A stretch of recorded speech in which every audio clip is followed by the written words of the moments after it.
And we're underway. The winner on to the quarterfinals. Ah, but they equalize! It came out of nowhere! Chested down! Oh, that is spectacular! It's a Cupset ×2 for Union Omaha! Pereira scores! Orlando City is moving on! How about this blast? Oh, it's incredible! Sacramento is on to the quarterfinal. Ever to Rodriguez! Santiago Rodriguez! Is the last thing you want to see if you're LAFC. Oh boy. It's a Donnie Bro. They could be in trouble. Grand Sear for Chicharito! Just the final nail in the coffin. Ever rolling down the line, and that was fine for me.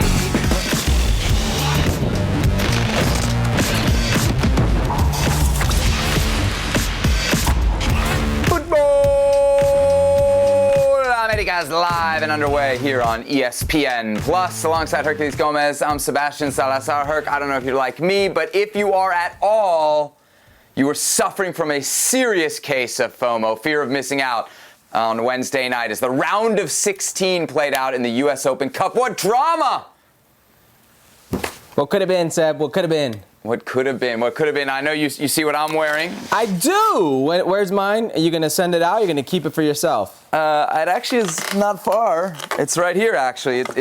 It's a large, so you know it won't fit me. But they did get you your gear, so we'll get you taken care of. My peeps, look at that. And you know what?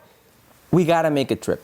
We have to make a trip. We got to make a trip. Omaha is on the priority list for Futbol Americas road trips. We got a lot to get to in this show. We're going to have part one of an exclusive interview with Juan Carlos Osorio, the former manager of the Mexican national team. And he dropped some bombshells on us. He dropped so many, in fact, we're going to have to split the interview into two. So part two will be next Monday. But really good interview there. Speaking of Mexican soccer, we are also about, hour and a half away from kickoff between Atlas and Pachuca. Leg one of the Liga MX final, so we'll be talking about that a little bit. And we have a boiling point in the National Women's Soccer League over refereeing, so plenty to discuss there. But let's start with the Open Cup. The magic of the US Open Look at that Cup. logo. Minnesota Beautiful. United, Union Omaha, Allianz Field.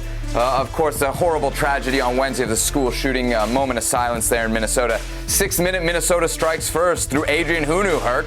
Hunu, Fragapane right there. Keeper got off-footed. You're expecting to go far post. Hunu hits it near. It's a good little ball by Fragapane right there. Catches him sleeping. Don't want to do that. So Union Omaha, of course, out of the third tier, USL League One. You're thinking they're in trouble. Wait a second. First half stoppage time. Hugo Kamatani. Yeah, this is on the goalkeeper. Is this on the goalkeeper? Early second half. Joe Brito brings it down off his chest. Oh my goodness, let me see that again. That's a nice finish, huh? Brought that down. Look at this. Ball's not even going to bounce. Boom! Right-footed volley, and it's 2-1. We got a Cupset alert late. Minnesota. Woo! Oh, denied by the crossbar. Look at that. Oh, we got drama. Unbelievable stuff. As Union Omaha and J. Mims celebrating with their traveling fans, their exceptional stuff. History made, not bad for a club that played its first ever game less than 2 years ago. They're through to the last 8, the first third-tier team to do that since 2013. Back then it was Orlando City SC, but remember, that Orlando City was getting ready to go to MLS, so totally different situation here. There you see it. Congratulations to Union Omaha through to the last 8 of the US Open Cup. All right, Herc, let's go big picture here, 30,000 feet. What did we learn about American soccer when we saw Union Omaha out of the third tier beat yet another MLS team in this Open Cup? We learned a few things. Bear with me here. The first one and the most obvious one is don't underestimate, lower division soccer in this country. And what I mean by that is you saw a team that you just mentioned beat Minnesota United, but that's not the only MLS team they beat. They also beat Chicago Fire in the Open Cup, and they did it while playing away in both venues. So don't underestimate. And what I mean by underestimate is not us, Major League Soccer. I'm talking about Chicago Fire. I'm talking about Adrian Heath and the Minnesota United. And maybe I shouldn't say underestimate, because it leads me to my second point, because they played with 2 DPs. If you look at that starting lineup, I mean, Minnesota had a very strong lineup. Sans maybe 2 or 3 names. You're saying this is a first choice lineup. So, yes, but you're Minnesota United. You're playing against a team that's, would you say, 3rd division? So that would lead me to my next point, is that the gap isn't too far off between Major League Soccer and some of these teams. We do this for a living, Seb. There are people in this country who see this game, who see Major League Soccer, and they think that's the cream of the crop. And it's not only a step above, but many steps above from different steps or avenues in American soccer. That's not the case. You saw a team, and we both watched this game, a team in Union Omaha that was not only at times more dangerous, but knew how to manage the game better over, you would say, some seasoned professionals. I mentioned that Minnesota United had 2 DPs, so they underestimated him in a few avenues, and I would say, maybe to an extent, Adrian Heath. Reynoso didn't play, and maybe you're saving him for the week, whatever that case may be, but you were how many games away from a trophy, and now you're sitting at home wishing you did? I think it's pretty obvious proof here of the depth of soccer in this country, right? And it's not just the players you talk about. Maybe there's not a huge gap between MLS and USL League One, which is the 3rd tier, but it's coaches. Look at a guy like Jay Mims. He's an NCAA coach who gets a professional opportunity because of Union Omaha. Talk about the depth of ownership, right? Yeah. Look at, it's not just Union Omaha. In 2 years, able to build a team that can now reach the last 8 of the Open Cup. Look at a team like Northern Colorado Hailstorm, the team that Union Omaha beat in the round of 16. In 2 months, Herc, the people who are running Northern Colorado Hailstorm put together a team that could beat an MLS outfit. Like, there are very qualified soccer people all over the United States, which brings me to the real big point, the crazy point about what I learned last night about U.S. soccer. All right. And I know you're going to say, Sebi, I'm not going to the loony bin with you on this one. We need promotion relegation. If what you say is true, that the gap isn't that much, then we need it for competitive reasons. And even if that isn't the case, Herc, I think we need it for marketing reasons. You and I both know this, again, because we work in the industry. Liga MX rates here. Premier League rates here. Champions League rates here. International soccer rates here. Domestic soccer does not rate here. I know I'm crazy, but tell me I'm wrong when I say from a marketing standpoint, Herc, U.S. soccer needs this. American soccer needs this. American soccer may need it. I don't know if Major League Soccer needs this, and I don't really care if they want it or don't need it. How do you make it happen? I'm to the loony bin with you, but how do you realistically make that happen? And maybe that's not even it shouldn't be even a question. Like, how do we make it happen so these millionaires feel comfortable, billionaires feel comfortable? That shouldn't be the question.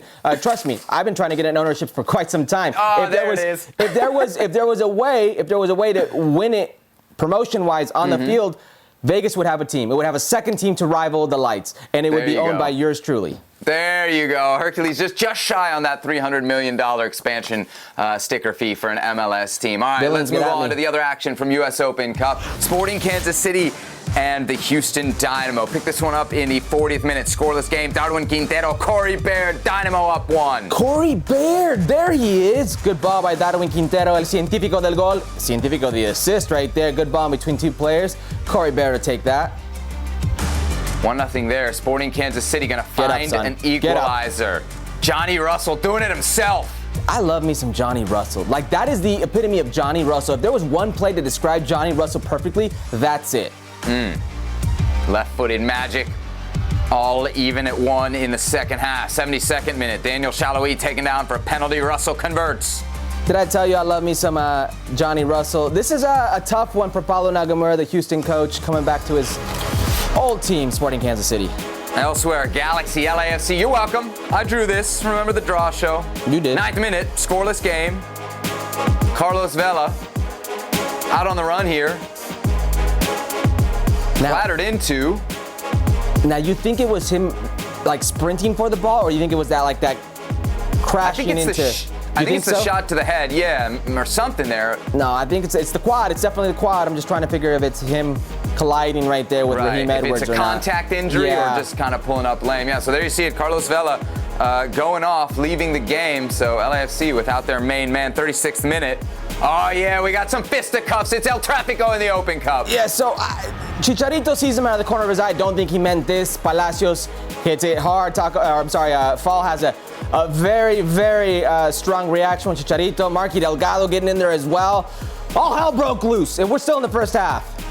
1-0 in the second half. Galaxy looking for a second. Grand Cyr, Chicharito, 2-0. A pair of assists for Grand Cyr, but this was a beauty. This isn't an easy finish by no means. Javier Hernandez, a goal scorer's goal, and he got himself one. Galaxy gonna add one more late. Cabral the back heel, Raheem Edwards, Joveljic, 3-1. Ex-LAFC Raheem Edwards, he's having himself a ridiculous season, and what do you think? What do you say? Just like old times, huh, Seb? Just like old times, the LA Galaxy against the LAFC in Carson. Awfully tough to beat. There you see the series history between the two. Brief but exciting. Okay, Herc, I'm going to need you to explain it to me like a child, because clearly I didn't listen to you last time. Why can't LAFC win in Carson? It really is crazy, isn't it, Seb? I mean, they have this mental stranglehold on LAFC. I told you, we've seen this movie many times before. LAFC is flying, they're doing well, the Galaxy is not, and then they play the Galaxy in Carson, Dignity Health Sports Park, and it cures all. We see a different Galaxy. We see a Galaxy that's not only, I hate these cliches, up for it, but is owning the competition. Coming back in dramatic fashion, if you will, or just playing out, just playing out, owning the game. It's mental. And it comes down to, you see Los Angeles Galaxy right now, who for the longest time were the super club, were the bar of Major League Soccer. And then all of a sudden, we get into the era of the super clubs. These super clubs that come in and they have a big wallet, just like at the LA Galaxy. They've got big aspirations, they've got ways they want to go about doing things, and they splash and they splurge, and they start getting things going. And the LA Galaxy is like, hold on a second, I'm losing footing here in Major League Soccer? What's going on a second?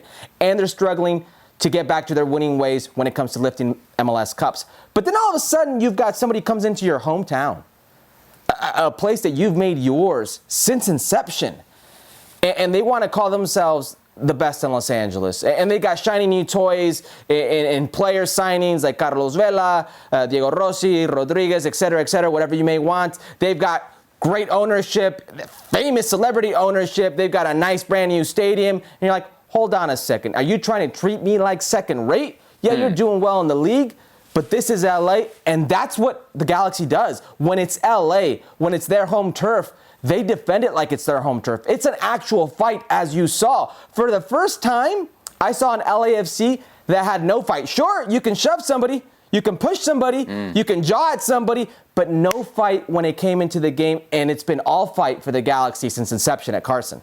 One of the reasons that this is such a surprise is because I think since LAFC has come into the league, we've kind of just assumed that LAFC were the better team in pretty much all these matchups. Do you still feel that way? Do you still think LAFC is a better team on paper, or has that changed as well? No, that's changed, absolutely. Listen, the Zlatan years, that may have been up for debate because you said it was Zlatan and some pieces. Zlatan doing it by himself, and then what you can do, we'll see, right? Well, with Greg Vanney, you've seen more of a DNA. Now, it's still very hit and miss. There have been games where they defend themselves or for themselves very well, and then all of a sudden they give up in 2 home games like 6 goals. So it's still very hit and miss, but it's a better team. And it's still that same Galaxy DNA, and that's the difference here. I know it's, like 3 years ago now. I still think that the remnants of Zlatan's impact on this rivalry remains. You talk about the mental block. Yeah. Zlatan had a big role in establishing that for the Galaxy early days against LAFC. Zlatan, no longer the star for the Galaxy. Their new star, of course, Javier Hernandez. And Chicharito, of course, has been in the news for his relationship, or maybe lack thereof, with Tata Martino of late. But wait, there were reports on Wednesday before the game between LAFC and the LA Galaxy that Javier Hernandez's camp has reached out to Tata Martino. Let's hear from Chicharito himself. This is what he said post-game. Tema de selección, sé que siempre es tu respuesta, pero hay muchos reportes circulando que se había entablado ya una comunicación para hablar. Si tú nos podías confirmar o dar detalles al respecto. Sí, sí hubo acercamientos, sí, claro que sí.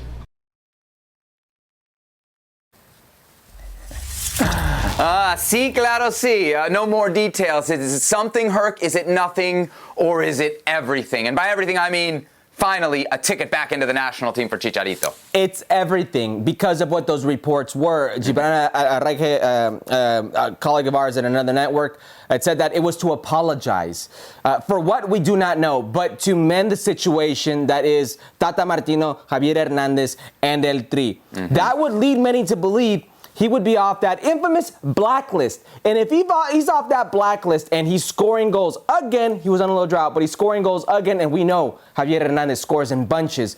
That means he's up for selection on a team that desperately needs goals, Seb. They desperately need it. Funes Mori has not been the answer. Raul Jimenez has not been the same Raul Jimenez. Santiago Jimenez, he's still not there yet. JJ Macias, not there yet as well. Julio Furch, who knows if that'll happen or when it'll happen or if he's even going to be in this conversation. Javier Hernandez is the only guy scoring goals, and he happens to be, by the way, the all-time leading goal scorer in a World Cup year. He's active. So this is everything. Yep, it's everything. For the reasons that you mentioned, I would also throw in just how much negativity there's been around the Mexican national team, and a lot of that negativity has to do with Chicharito and Los Vetados. Maybe this helps alleviate some of that. It's not just for Chicharito, it's not just for the national team, it's for the media. It's for the fans. It's to have a better feeling around, and you want your all-time leading goal scorers as part of this team. Certainly Herculez scoring goals as he was at the start of the season, although he's cooled off quite a bit middle of the season for the Galaxy. So obviously this is pretty much Chicharito putting the ball in Tata's court, right? There's no way now with almost a public mea culpa that Tata wouldn't take him back, yeah? There's no way, right? Would never happen. Listen, ultimately it's still Tata's team, and there are very few windows, and I think this is why the apology or the acercamiento, the getting the two parties together happens now, because there's very few windows from now into the World Cup to actually make this happen and get himself in. Hey, if you needed a Mexican striker for a goal over 90 minutes today, who would be at the top of your list? And Chicharito's in the pool. Javier Hernandez. It has to be. If I'm trying to win a game, if this is a World Cup, and listen, I remember you said something to me, Seb, a while back. This is off air. You said to me, go back and look at that World Cup. All the good plays for Mexico, all the goals went through Javier Hernandez. I scoffed at it. I went back and looked at it. That Chucky Lozano goal, that went through Javier Hernandez. That wasn't his goal. That was Javier Hernandez using his feet and setting it up. All right, so next for Javier Hernandez and the LA Galaxy, Sacramento Republic. That's because Sac Republic got it done Wednesday against San Jose. 27th minute, Rodrigo Lopez, a corner. Luis Felipe, the header. 1-0 Sacramento. Oh, San Jose, take it seriously. You played the same lineup you did against Seattle. It worked out for you because Seattle had a weaker lineup. The Republic ain't about that. That's the first. Nope, Sacramento Republic up 1-0, 83rd minute. They're going up 2. It's your boy Roro. Ohana! You know what that means? Family. Family. Yes, it is. And what's the connection here again, just for everybody? He's married to my cousin on my father's side, so this is beautiful. Yeah, so he's family right there. Look at this bullet. Oof. Look at Roro Lopez. He's got some MLS experience, Chivas USA, Liga MX experience at Veracruz and Ascenso. The man can play. He can ball. Absolutely. Balling right there as the Quakes go out. Sacramento Republic moving on. Here's what we're calling the Western Central half of the bracket. Sporting Kansas City against Union Omaha in one quarterfinal. LA Galaxy, Sacramento Republic in the other. All right, let's get to Inter Miami and Orlando. This one got good late. 94th minute. That's right, 94th minute. Oh. John Mota, yes. Oh, look at the movement here from John Mota. I should say lack thereof. It kind of knuckles on the goalkeeper right there. Can't do anything about it. All right, so Inter Miami up, but not up for long. Orlando responds 3 minutes later. Facundo Torres. That's Nani's number, but that ain't Nani, but he's moving like Nani, weaving like Nani, and shooting like Nani. Penalties. 1-1. DeAndre Yedlin steps up, and the national teamer misses. Oh, come on, DeAndre. It's the hair. Mauricio Pereira for Orlando City. And in the Florida Derby, Herc, Orlando gets it done. What's this called? Sol Clásico? I don't know, but I like it. I like it. All right. Another look at it there as Orlando City get the better of their in-state rivals. Nashville visiting Louisville City. 37th minute. Brian Ownby. Oh, we got a Cupset in the works. Oh! we got a cup set. Look at this. Good little early service. I love an early service, and this is a great header. Keep her going the other way. Very difficult to deal with. Nashville striking back in the 39th. Akeloba. There he is. There he is. One of the highest transfers, I believe it's the highest transfer, for Nashville in their history, and he plays the cup games. 1-1, late, real late, 89th minute. Hani Mukhtar for the win. Yeah, that's what you need. Your big players, DP players, stepping up in big moments. Dagger for Louisville. So close to a cup set. Nashville advances. New York City, New England Revolution. 94th minute, extra time. Santiago Rodriguez. Oh, midweek on this turf. I can only imagine what Tati Castellanos is thinking. Like, wait a second, I've got multi-million-dollar transfer fees that you guys are saying no to, and you got me playing on this field? All right, well, let me do this at least. Exactly. Tati, Eber, Santiago Rodriguez. And that's the only goal in the game is New York City FC advances. How about the New York Red Bulls taking on Charlotte FC? Danny Rios, he'd get on the board in this one. First minute. Red Bulls from the corner kick. That's a good way to start the game. Yeah, I think it might have been a penalty anyways. Falls to him and he'll take it. 1-1 late. And there's the backbreaker. Charlotte going behind 2-1. Uh-oh. It's a rout. Yeah, you know, it's tough. You're chasing the game. You got yourself opened up, and they take advantage. Yep.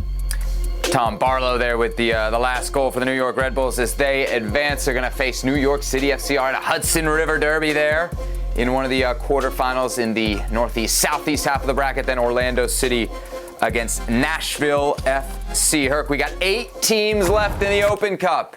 Who's your favorite from the remaining field? You know, when I said this, I know you were surprised, but I went with the Los Angeles Galaxy. And I'm only surprised because I've been listening to you for the last 2 weeks on this show, and all you do is talk about how bad they are every time it's an MLS good, bad, and ugly. They're not scoring. Chicharito's not scoring. That's the only reason I was surprised. Your own data. Well, not my own data. Well, they were playing well while they were losing 3-0 at home? No! But this is a cup tournament. This is a cup format, and there are 2 different forms for teams. There's your cup form, and then there's your domestic league form, and they obviously have that. Now, they recuperate Javier Hernandez. He's back on the score sheet, and you know he's going to score in bunches. But here's what I like. Raheem Edwards, you know what you're going to get from him. I've been seeing a better defensive team overall this year. The body of work, it's been better from Greg Berhalter. They're honestly one piece away from being a very good team in that midfield if it can be a good two-way player.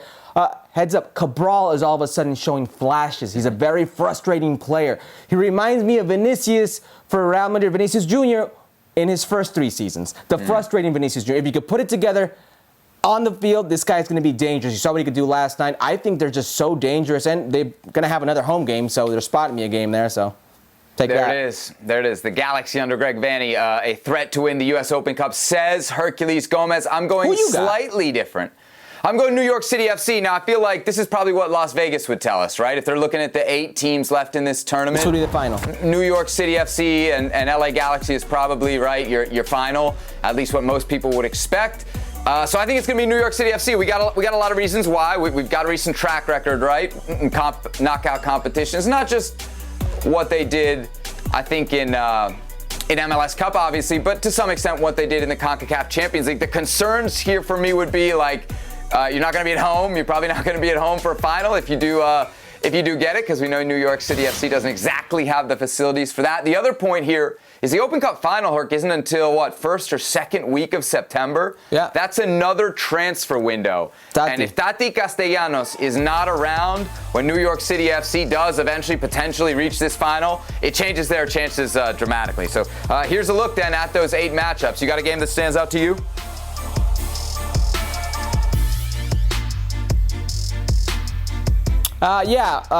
Obviously Union Omaha, Sporting Kansas City. Sorry. I was listening to the producer for a second. Yes, Union Omaha. Apologies. It's gotta be Union Omaha. Gotta be Union Omaha. We give them, what do you think, a decent shot to make the semifinals? I mean, Sporting Kansas City not exactly pulling up trees. Listen, Sporting Kansas City struggled against Dallas. They had a comeback win. They struggled against Houston. Omaha's playing with some spirit. They're playing a good way. Defensively well, they're good in transition, and they're getting some very good goals. could be done. All right, we hope so. Hopefully you'll get to wear your Union Omaha gear next time here on Futbol Americas.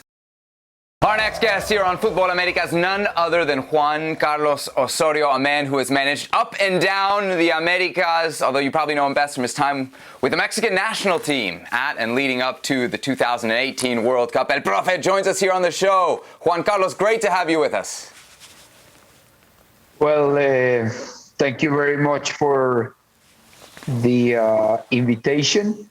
And before we started, I would like to ask all the people involved, including those who are watching the program, just to be a little bit patient with me.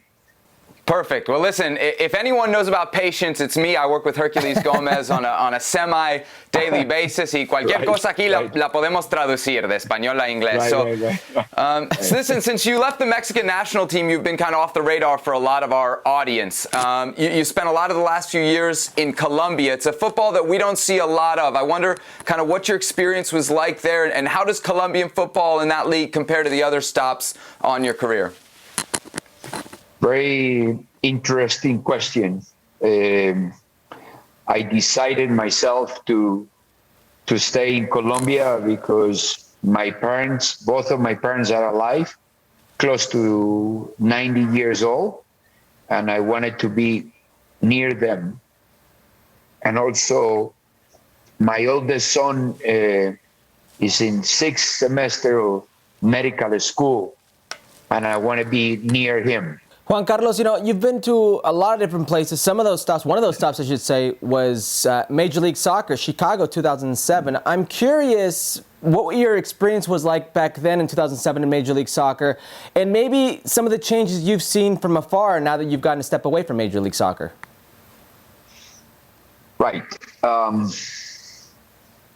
I am obviously biased about my opinion of the MLS because I am very thankful to United States because that's when I went to school on a scholarship and I played, work, and initiated my professional career. But I have always said that if there is one league that is a model for everybody else, is the MLS. Because obviously with things to improve is probably the league in the world that has progressed the most, because the top salary cap, because the ideas of trying to always compete at the same level, and that's something that is very, very difficult to find.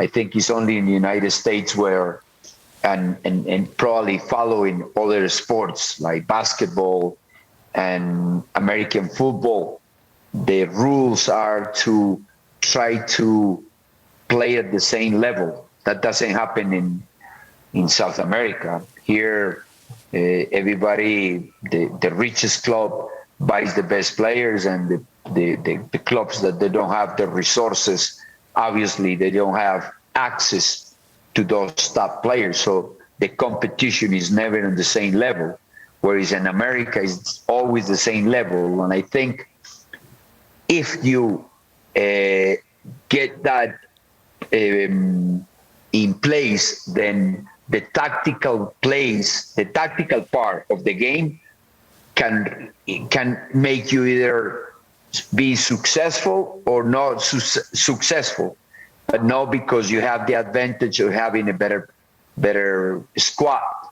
And if we translate that into international football, that's why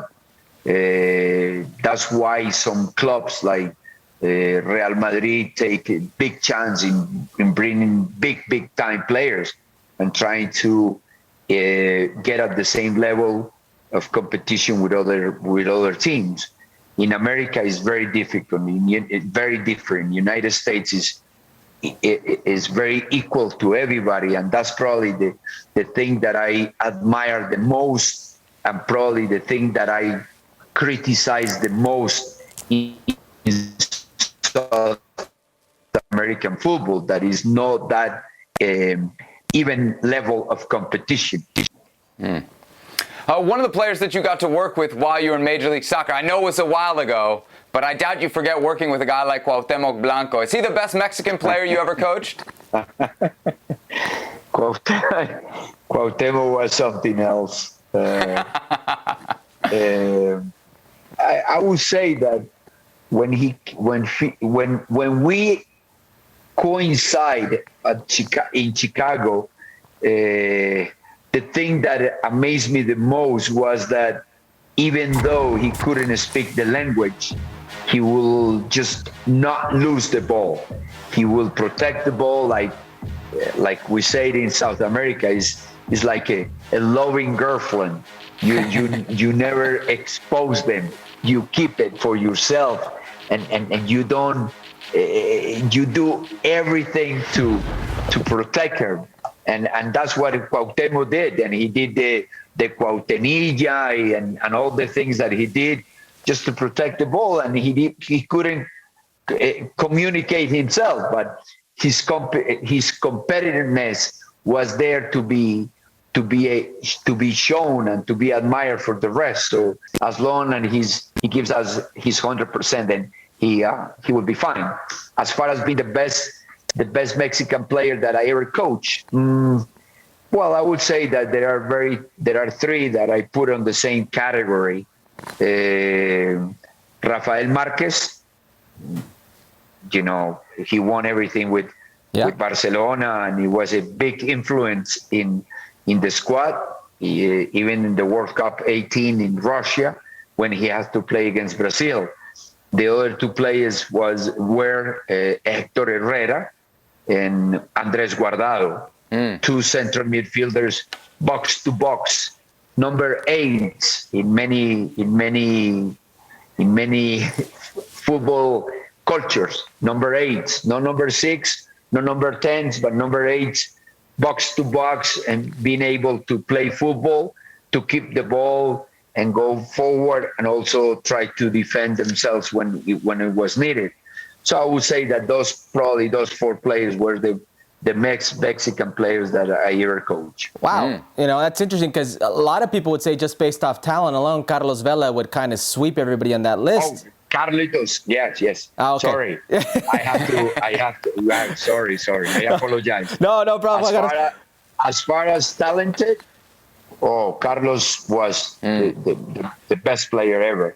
There is a study in Carla 12 at Stanford University where she talks about the personality of the athletes, and they say fija, which is almost like fixed versus progressive, and the fixed type of personality are those who can play with and only talented with talent, and that was Carlos Vela. Yeah. Very, very, very talented players. If he could have add to his game more commitment, more discipline, and more like extra work, going to the gym, I think Carlos could have the potential to be one of the best players in his position. You've coached a lot of good players in the Mexican national team, and it leads me to ask the question of why exactly you left the Mexican national team after the World Cup. Did you want to stay? Was it offered? What happened there, Juan Carlos? Herculez, very interesting question, and I agree to come to your program and speak the truth. I think that was my biggest mistake. When we were in the World Cup, I was approached by Colombian executives, by Colombian officials, and they promised me that I was going to be the next Colombian national team manager. And obviously, I am very proud to be Colombian. There are two nations that three now that I am very helpful. A, my own country, Colombia. B, United States, because that's where I went to university. that's where I start working and producing money and consolidating myself as a professional, and see Mexico for giving me the opportunity to go to the World Cup. But when we beat Germany, and we, as you probably know, we took Brazil on the quarter of the World Cup. We took them to the 68-minute, almost 70-minute. Then the Mexicans changed their point of view, and they want me to stay. But it was my decision to quit, because I believe in the Colombian Federation, and it turned out to be not the case, because then they decide on another coach for another circumstances. So I think, Herculez, that was a big mistake on my part, to leave Mexico, where I was having, I think, a very good football career. And I think with another 4-year cycle, I could have done better things. Was that on the table, Juan Carlos? That 4-year cycle, was that offered to you by the Mexican FMF? Yes.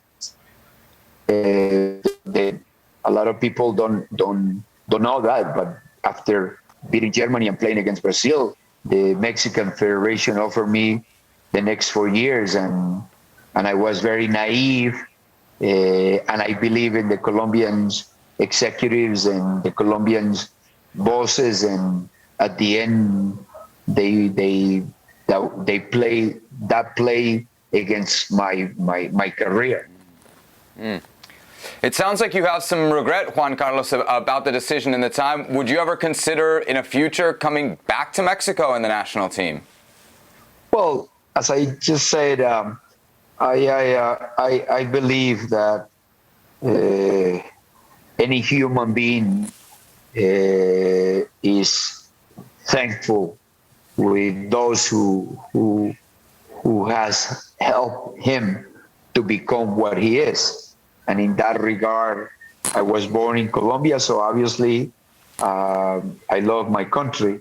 My parents are still alive, as I said. I live here, but I am very thankful to the United States, and that's a country that I know someday I will come back to work and to compete, and hopefully to give my input, whatever input I can make, because it's a country that I feel very thankful to. And Mexico, because they give me the chance to go to the World Cup, which is probably the best scenario for any coach in the world. You know, Juan Carlos, there are very few people who know this Mexican national team and their superstars like you. You know this pool inside and out. So I have to ask you about one of the most polemic figures right now.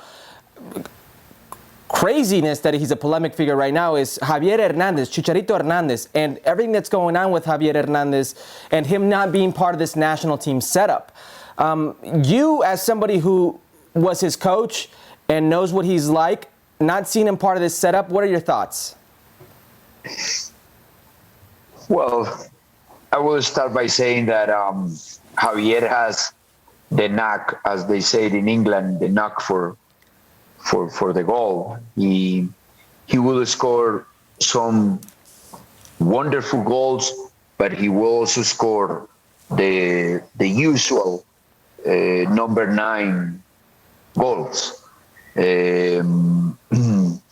Raul is a different type of player, and when I have them two, I try to provide with an opportunity for both of them to be in the team, or at some point play together, because I think when you have 2 players in the same position that are very influential in the game, you have to look in a structure, in a system that you can play them together.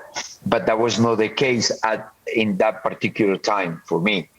So Javier was always a figure that can bring along all the rest of the players. where Raul were more distant. Now I think with time, Raul has improved great deal, as I expected, playing for Wolves, and I think that's probably the most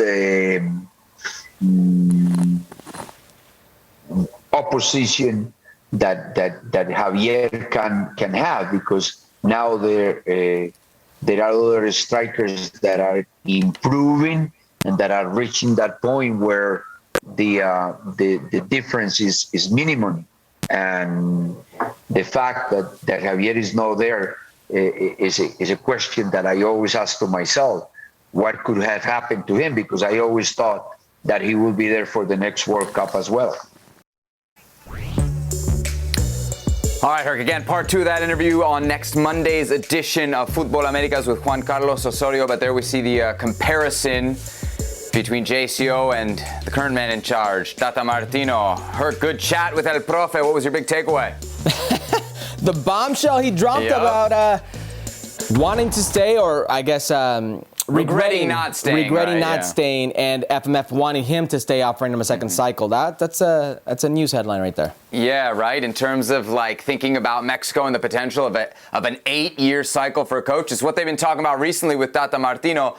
I guess maybe we could have seen it with Hugo Juan Sanchez Carlos has been talking Osorio. about his whole life. Yeah, right. Exactly. They owe him years. They still owe Hugo some years. All right, let's get to some more news from around the world. Brenden Aaronson, Herc. We talked about it on Monday's edition of Futbol Americas, but it is now official. Brenden Aaronson to Leeds, confirmed for a fee just under $30 million, is reported by ESPN. Got a contract through 2027. Yeah, the most interesting part about this is I've heard some of his interviews for the channel at Leeds, and it sounds like regardless of Jesse Marsch or not, he was going to be there anyways. Let's hear some of those interviews. Here's Aaronson. So what were your first sort of feelings, when you kind of learned of that interest and learned that it was a possibility? I mean, me and my girlfriend, not knowing, had watched the documentary a few years back, and we had known about Leeds, and we had seen them go up to the English Premier League the next year later. But I mean, I had known a lot about Leeds at that time and what a famous club it is, and the fans and how dedicated they are. It was just a kind of a dream place for me. So how gripped were you by Leeds' conclusion of this season then? Oh, I think I've said this story a few times, but I was in Vienna with my girlfriend, and we were just sitting in a cafe watching the game, but I couldn't contain myself the whole game. I was sweating, I was pacing around the cafe, and it was tough to watch, but they pulled it through and they got the win. And what did you see in that game, and from what you've seen of Leeds and the club, that you feel this is going to be a good home for you? Just, I think the family feeling that I get from here, it's like this, it's big family, and it's an amazing feeling that I get from the club, and for me, I think what's big is this family, and for me to come in and know everybody and feel like I'm a part of it already, it's a great feeling, and it makes me feel like I can come in and do my thing. Well, you know one member of the family pretty well, don't you? So how much of that was an aspect in your decision as well of linking up with Jesse Marsch again? Yeah, for sure. It was a huge part of it too. I mean, Jesse is a fantastic coach. I worked with him for half a year at Red Bull Salzburg, and he was amazing. So I was grateful to work with him then, and I'm grateful to work with him again, and yeah, I'm excited. What do you feel he gets out of you, and what do you sort of get from that relationship? Yeah, with the half a year that I played under him, he taught me a lot, He taught me how to get in the final third, to score goals, to get assists, and that's something I'm looking to bring to here. And how do you feel about the challenge of playing in the Premier League? It's exciting, It's a dream of mine, and it's something that I want to achieve, and I want to do big things with Leeds. That's a dream of mine too, and to be around the players that we have at this club and to take this next step, and I want to be a part of it. Congratulations to Brenden Aaronson. We got some more dual national news. Luca Koleosho, Herc, a 17-year-old who's eligible for Canada and the U.S., just accepted a Canada call-up days after making his La Liga debut with Espanyol. He's got some options, a very young player, turning a lot of heads. Supposedly this call-up he's accepting does not mean he's closed the door on the U.S. men's national team and their pursuit, so we'll have to wait and see. Yep, the youngest American-born player ever to debut in La Liga. U.S. men's national team against Morocco next Wednesday on ESPN2. Do not miss it. Big tune-up game for the Stars and Stripes as they begin the long march to the Qatar World Cup. And your boys will be part of the festivities. Do not miss us as we make our linear TV debut, plus a full post-game on ESPN+. All right, let's transition to the women's game. Second leg of the Liga MX Femenil final between Chivas and Pachuca on Monday night in Guadalajara. Chivas was up 4-2 after the first leg. They end up losing the game 1-0, thanks in part to that golazo. But Chivas win 4-3 on aggregate. What a moment, Herc. What a banger, Pachuca. Let's give them some credit. That's men and women's 2 finals, and we got a penalty kick, right? Who's going to take this? Who's going to take this, Seb? It had to be Charlene Corral. Look at and that. How about that save? Blanca Felix, she was just huge, a monster in this match. No moment bigger than this one. It's a massive save. And versus who, no doubt, no less, I should say. Unbelievable moment for her. And Pachuca would try as they may, but this was just written in the cards. It's written for Chivas de Guadalajara. La segunda. Felix, another big save there at the end. She was all over the place, but there you see it. Chivas are your champions of Liga MX Femenil. I don't know, Herc. You used to always tell me Monterrey is the seat of power in Mexican women's football. It is. It is. The data there suggests as much. I mean, anyway, I don't know if you caught this, Herc, during this match, or maybe it was actually kind of right after. As Chivas is celebrating their title, the owner, of course, is the man who's the owner of both the men's team and the women's team at Chivas, Amaury Vergara, was booed as part of the celebrations. There you can see, Nat sound up. Let's hear the boos as Vergara there walks around with his trophy. Boy, they were giving it to him, huh? Shameful stuff. Herc, are you cool with it? Are you cool with the Chivas fans here booing Amaury Vergara? I am not cool with this. This is shameful things from the Chivas de Guadalajara fan base, La Fiel out there. I shouldn't say La Fiel, it's Atlas, but the faithful for them. It takes away from the moment. The moment it is celebrating the women of Chivas de la Guadalajara, the Liga MX Femenil, their team, what they have done, their accomplishment. What you're essentially saying is, you are being booed because of what you have done or not done with the men. You are taken away from the great moment that is these women. There's a reason these women have done so well. And Amaury Vergara, yes, even if you may not like it, is a huge part of that. He's a huge part of their resources. He's also a huge part of promising higher salaries for these women. After this win, he's going to promise higher salaries. So it's not all negative with Amaury Vergara. What these people are saying is, I don't care what you do with the women or how good the women get.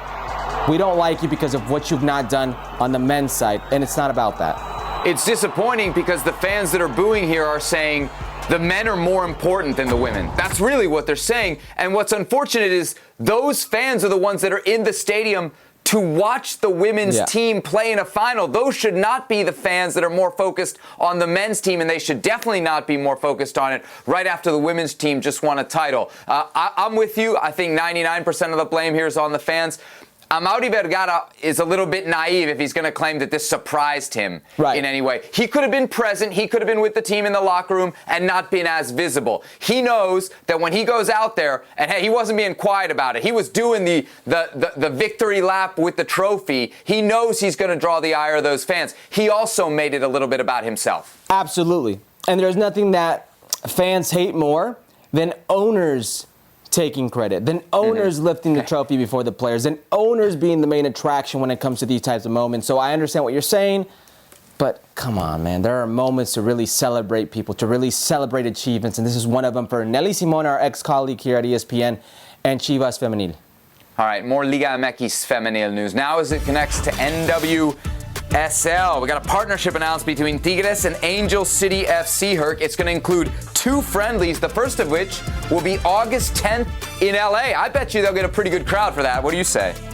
Decent crowd. You think our friend Julie can score some seats for us or what? I don't know, man. I know there's some Tigres fans there in LA, so I think they could get, might be a sellout. You never know. We'll see what kind of crowd it draws. They're also going to play a friendly in Mexico that date. TBD, but very exciting stuff as we continue to see the the growing relationship between the two leagues. More NWSL news here. The league has fined both the Washington Spirit and head coach Chris Ward for comments about the league's refereeing. Ward's comments came after Washington's 1-1 draw with Portland back on May 18th, which is last Wednesday. Let's hear what Chris Ward had to say.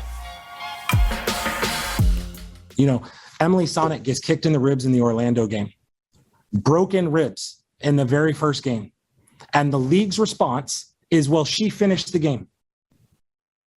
Are you out of your mind that that's your response when someone clearly gets kicked twice, has broken ribs, and your response is she finished the game? Because she's a warrior, because she's strong, and you're not going to do anything to protect it. It's absolute madness. It is so beyond the pale, because then they turn around and they give Ashley Hatch a fine.